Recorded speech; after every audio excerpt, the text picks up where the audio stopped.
Anyone who thought Melrose just had to turn up at Peebles to book their place in the Border League final were in for a bit of a shock. They started well enough, playing into a ferocious wind, and Rolly Brett put in a couple of powerful breaks early on, which put them on the front foot. David Colvin set up the first Melrose try with a fine break which put him into space. He linked up well with brother Bruce for a 1-2 which would have given him a try, but he slipped and couldn't go over himself. But prop Will Owen was on hand to support and gratefully accepted the scoring pass to put Melrose in front. David Colvin turning 5 points into 7 with the conversion. Melrose were on a roll, defying the wet and windy conditions to play some good running rugby. Brett, Crawford and Lindsay combining well here to take them well into Peebles territory. Peebles' defensive play was excellent and they used the conditions to get back up the other end. They decided to run this penalty with Ross Brown battering his way over the line. Donald Anderson kicked the extras and we were all square. Moments later, more to celebrate for the home supporters as centre James Dow bashed his way through Bruce Colvin to get to the line, and all of a sudden, with Anderson's conversion, it was 14-7. Melrose showed their hosts plenty of respect by going for goal when awarded a penalty, but it was 14-10 at the turn. The famous Melrose rolling maul came into play early in the second half, and after some spirited defence, the pressure coming on was too much for Peebles, and Sandy Fairbairn eventually got the touchdown. David Colvin struck a superb conversion out wide to put his team back in front at 17-14 as the rain continued to pelt down. James Dow had a very good game for Peebles, coming in on the angle here and setting up Scott Stoddard with a good attacking move. Several phases of play developed from that, and good support and good hands led to winger Buster Davidson getting on the score sheet and Peebles back in front 19-17. Melrose had the elements in their favour, and after a lot of territory in possession and a lot of patience, Will Owen went over for his second try of the evening, and Colvin's conversion put them in front by 5 points. But still Peebles came at the team from one league above them with more attacks with ball in hand. This floated pass from Stoddard not quite reaching the target on this occasion. Within seconds they were back in front again. Scrum half Ross Thompson collecting this pass to run in under the posts for his team's bonus point try and a simple conversion to put Peebles 26-24 in front.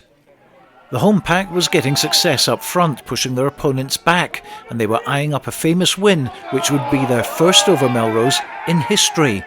But Melrose needed 2 points from this game to make it through to the final, and they were eyeing up a fourth try.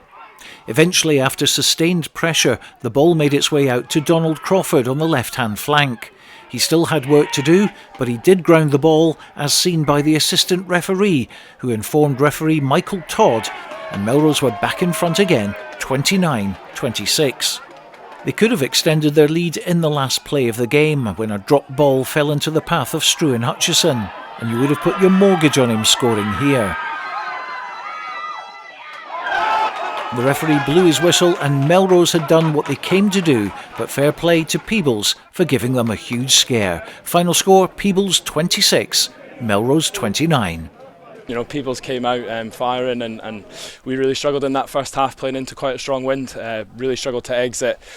We spoke about half-time, our forwards were kind of coming off 9, but we didn't think they were coming off 10, so we were sort of in a position we were looking up and they were leaving the breakdown, so we were sometimes sort of 4 against 6 or 4 against 7, which then forced us to kick, and then because they had the wind they were just putting us straight back in. So yeah, as I said, our kind of run exit wasn't the best and our kick exit wasn't the best, so yeah, we struggled to get out and I made a mistake right on the line, which then gave them the scrum and they obviously got over the line. So 14-10 wasn't the half-time score we were looking to have. When I first started, we just played basic border rugby, one phase, smack it up.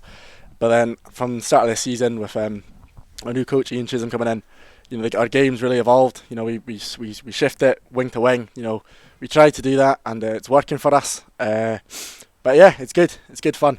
look, we knew that Peebles were going to be up for it, absolutely. Ian Chisholm kind of coached at Melrose last year, so he knows a little bit about some of our players, and he's obviously got this Peebles squad fire. And as I said, I thought they defended well. They left the breakdown, they made their shots, and then they just put us under some pressure coming with line speed, and then in attack, as we expected, they carried hard. They were kind of quite niggly, and they hit things at the breakdown. So look, fair play to them. They stuck in right till the very end, and maybe we were fortunate to get over the line. So yeah, they were a good outfit. You start the season, we said, you know, we wanted to earn respect, you know, in our own league, in the Border League, and you know, from our journey in the sevens at the start, and then you know the effort we put in tonight, I think we're almost there. You know, just really, you know, putting Peebles back on the map for rugby.